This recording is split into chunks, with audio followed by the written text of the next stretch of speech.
Hey, Charlie. So I wanted to return to a comment you made earlier about a generation of lost boys. You likened them to the Peter Pan movie.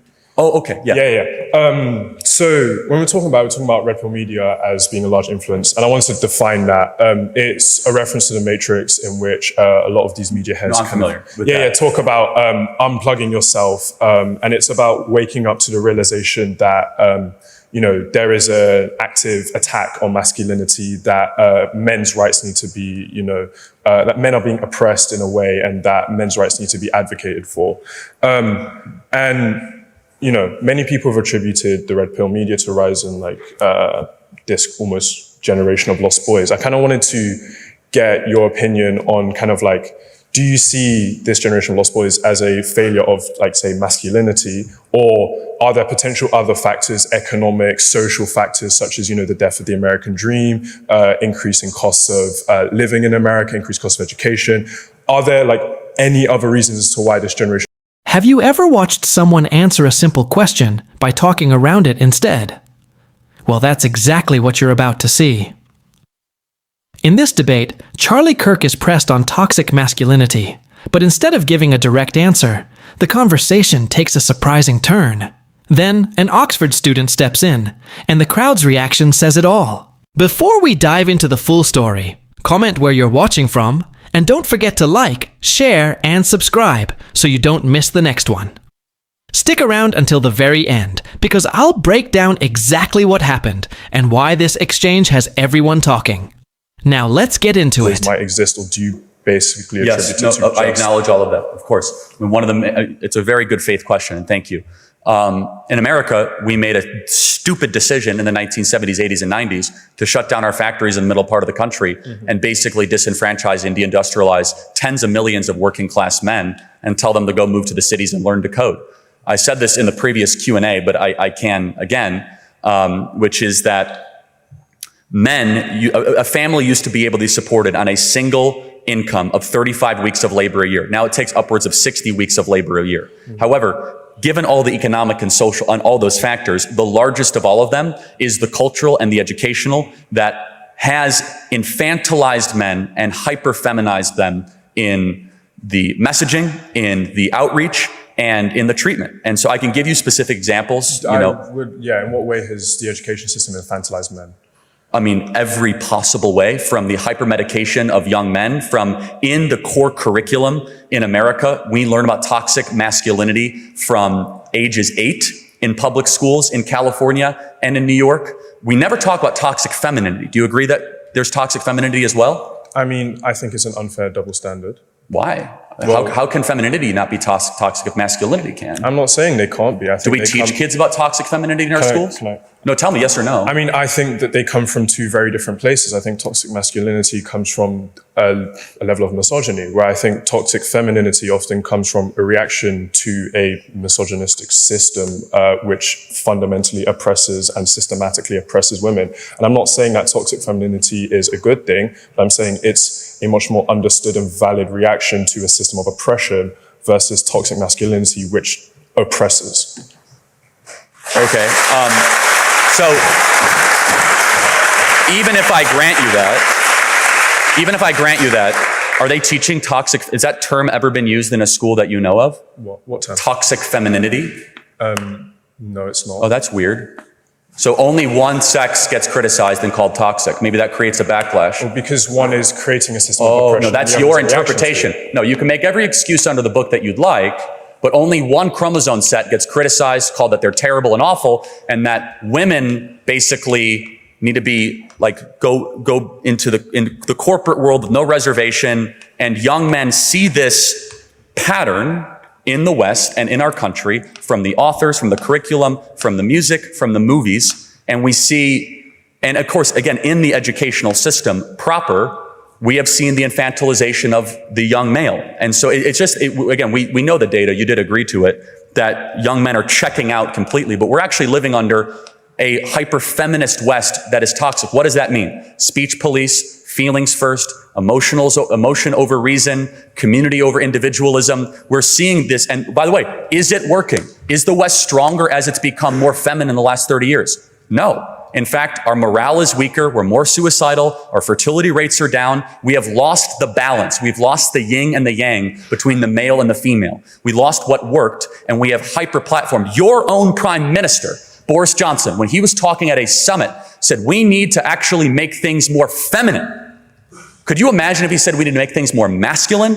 How does that sound to a dock worker in Brighton or someone in Essex? We need to make things more feminine? No. Instead, we need to restore the balance that God created man and women. And right now, and by the way, you want an example? Adolescence. How does that movie Adolescence not broadly generalize a theme that, first of all, doesn't exist, secondly, is like a slow motion, like humiliation ritual for the young boys of Britain? Could you imagine if there was a similar movie criticizing young women that are like how they are the ones that are driving men away, about how catty they are, about how they don't want to be. No, it's fine. I'll just complete the point. I could give you data point after data point, and I would ask you the question: has the West grown stronger the more effeminate has become? Okay. You've said a lot.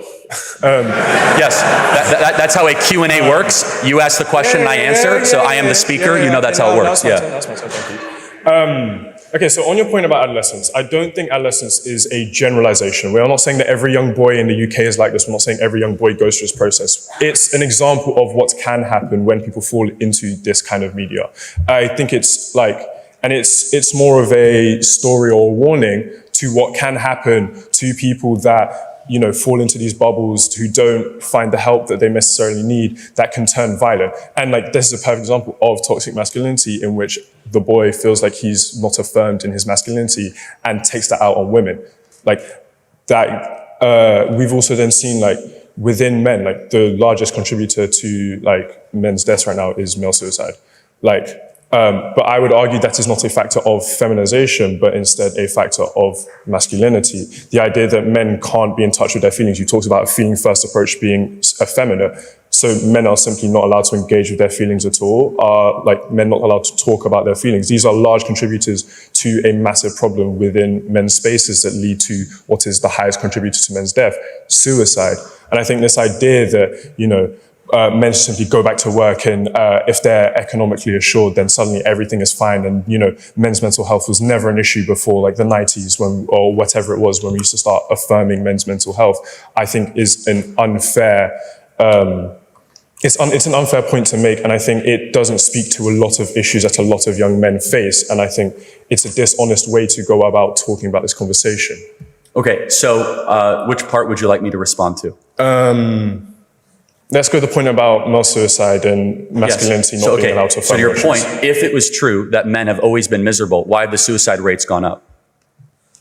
Well, because we've started recording suicides better. It's not to say that suicides didn't occur on this level. It's just we simply have better ways of recording. That's rubbish, and you know. Body bags are data that transcends any sort of manipulation.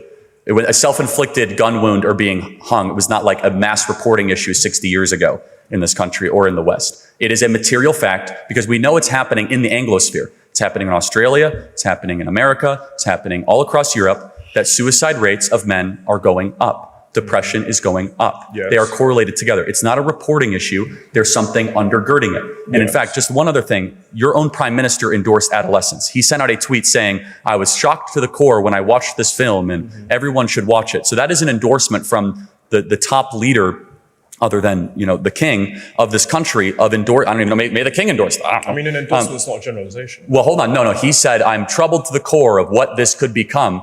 And you have to, again, that is one example of thousands that I could give, one that is the most applicable to here to this country. And I guess I would just ask this question in closing. Do you think men would be happier if they are married and providing for a family? I don't think marriage or the institution of marriage is the only way a man can be happy. That's not what I said. I said generally happier. Do you think men will be generally happier if they're married, providing, and have children? I don't think that's a necessary factor to contribute to men's happiness.